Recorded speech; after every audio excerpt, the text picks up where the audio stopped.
샬롬, 반갑습니다. 오늘도 귀하고 복된 주일입니다. 또 주일을 맞이해서 여러분들 예배 가운데 은혜가 넘치기를 소망하고요. 오늘도 우리 여호수아 13장부터 24장까지 또 말씀을 읽는 시간, 여러분과 하나님의 그 개인적인 시간 가운데서도 성령 충만, 말씀 충만한 시간 되기를 다시 한번 주님의 이름으로 축복합니다. 오늘은 주제를요, 결단의 삶이라고 정해보았습니다.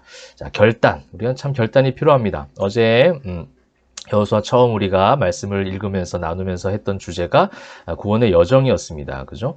하나님께서 분명히 우리의 삶 가운데 은혜를 주셨고 예수 그리스도로 말미암아 은혜를 주셨는데 그 예수를 믿는 성도의 삶은 녹록지가 않아요. 그죠? 아이성의 패배와 같은 때로는 그 교만함에 빠지기도 하고 실수에 빠지기도 하고 여러 가지 어려움들을 경험을 하게 됩니다. 그럼에도 하나님은 또 한 번 이렇게 세워주시고 그 은혜의 보존의 법칙, 결국 구속하시기 위해서 승리하게 하시죠.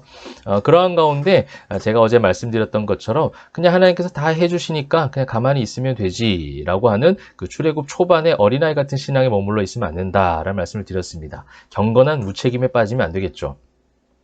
은혜를 받은 성도들은요, 이 구원이라는 공식은 그냥 하나님께서 은혜 주셨으니 값없이 주신 은혜로 구원받았다로 끝나지 않습니다.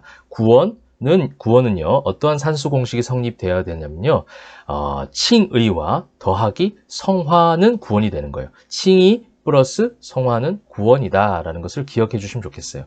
성화라는 것이 무엇입니까? 날마다 결단하는 거예요. 날마다 말씀으로 새로워지고 날마다 말씀을 통해서 하나님 앞에 다가가기를 선택하고 결단하는 것이죠. 그래서 어디에 내가 선택하고 집중할 것인가, 이것을 날마다 말씀을 통해서 깨닫는 것, 이것이 성도의 삶이라는 겁니다. 그냥 가만히 있는다고 해서 하나님께서 구원의 여정 가운데 그 길로 인도하신다? 그냥 껑충 점프해서 가신다라는 것이 아니에요. 점진적인 구원의 여정들을 가운데서 우리를 성장시키신다는 겁니다. 그래서 오늘 주제를 결단의 삶이라고 해보았습니다. 특별히 우리가 이제 어제 12장까지 읽었고 오늘 13장부터는요. 13, 14, 15, 16, 17, 18, 또 19까지 지파들의 땅 기업 분배가 시작됩니다. 여러분 자막을 통해서 제가 쭉 표현해 드릴게요. 보시면 되겠습니다. 자, 그런데 이 결단의 삶이라고 제가 주제를 정해보면서 대비되는 문장을 하나 발견했습니다. 무엇이냐면 이렇게 기업을 받았어요. 땅을 분배받는 거예요. 어떤 지파는 여기까지, 또 어떤 지파는 여기서부터 여기까지 이렇게 해서 서로 아주 균등하게 또 하나님의 어떤 지혜를 가지고 그렇게 땅의 분배를 받습니다. 근데 어떤 이는 쫓아내는 것이 있고 어떤 이는 쫓아내지 못하는 것이 있어요. 그 가나안 땅에 들었을 때 그 가나안에 살고 있는 거민들이 있습니다. 이방 족속들이죠. 근데 하나님은 이 여호수아에서 여리고성에서 가르쳐 주셨던 것처럼 무엇입니까? 진멸하라 였습니다. 하나님 너무 잔인해요. 이렇게 생각하실 수 있어요. 그렇게 생각하시는 분들도 있을 수 있습니다. 그런데 그 왜 하나님께서 그렇게 하셨는가를 이제 계속해서 역사서를 통해서 여러분들 수많은 사건을 통해서 그래서 하나님이 진멸하라 하셨구나. 그래서 죄는 해렘시켜야 되는구나. 그래서 죄는 조금 더 허용해서는 안 되는구나. 라는 것을 너무 많이 여러분 깨닫게 되실 거예요. 자, 지금 다 할 수는 없습니다. 하나님 마음 다 할 수는 없어요. 근데 그 가나안의 거민을 다 쫓아내라 했을 때 갈렙을 여러분 기억하십니까? 예전에 12명의 정탐꾼 중에 그 하나님께서 우리에게 이 가나안 땅 허락하실 것이다. 믿음의 고백을 했던 여호수아와 갈렙. 근데 이 갈렙이 땅을 분배받으면서 여호수아 14장 12절에 이러한 말씀을 하나님 앞에 고백합니다. 그날에 여호와께서 말씀하신 이 산지를 지금 내게 주소서. 당신도 그날에 들으셨거니와 그곳에는 아낙 사람이 있고 그 성읍들은 크고 견고할지라도 여호와께서 나와 함께 하시면 내가 여호와께서 말씀하신 대로 그들을 쫓아내리이다. 강하니까 무서우니까 싸우지 않고 피하고 또 나에게 득이 되고 유익이 될 것 같으니까 남겨두는 그런 것이 아니라 하나님께서 그날에 여호와께서 말씀하신 그대로 그 약속하신 것, 그 모든 것을 쫓아낼지라도 하나님께서 쫓아내게 할 힘도 주실 뿐만 아니라 쫓아내더라도 그 이후에 잘 살 수 있도록 주님과 함께라면 충분합니다. 이러한 고백을 가지고 결단한 거예요.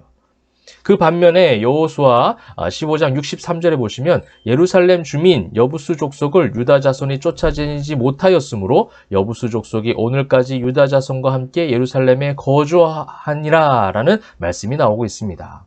유다 자손이 쫓아내지 못하였으므로 쫓아내리이다, 쫓아내지 못하였다라는 것이 계속해서 대비해서 나오는 거예요.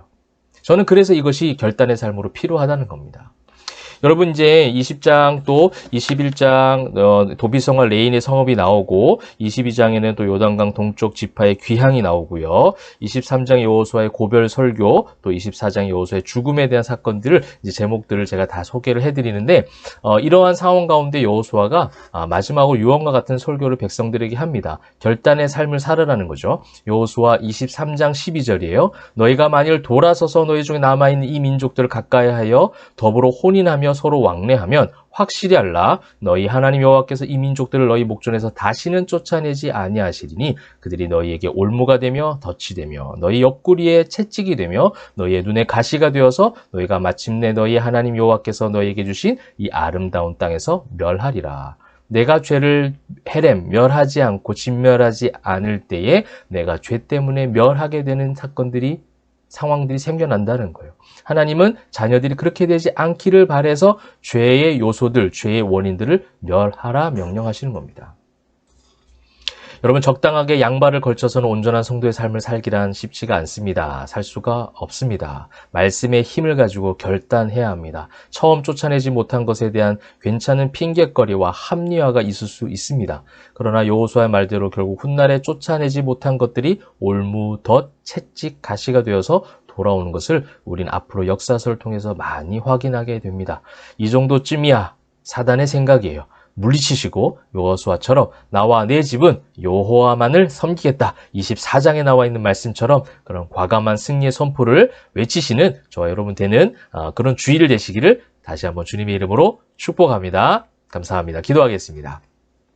사랑과 은혜가 풍성하신 하나님, 귀하고 복된 주일 각자의 초소에서 예배할 때에 성령의 충만한 은혜 허락하여 주시옵소서. 말씀하여 주옵시고 또한 더불어서 각자의 자리와 시간과 초소에서 여호수아 13장부터 마지막 부분까지 읽게 됩니다. 하나님, 우리가 이 말씀들을 보면서 약속과 언약을 성취하신 하나님 의지하여 결단할 수 있도록 하나님 편에 서서 하나님의 방법을 선택하고 결단하는 우리가 될 수 있도록 우리 모든 성도님들 될 수 있도록 지혜와 명철과 믿음과 신앙을 허락하여 주시옵소서. 모든 영광 주님께 올려드릴 때에 살아계신 예수 그리스도의 이름으로 기도합니다. 아멘. 여러분 오늘 거룩한 복된 주일 모두 하나님 안에서 잘 보내시기를 소망하며 오늘 하루도 화이팅! 감사합니다.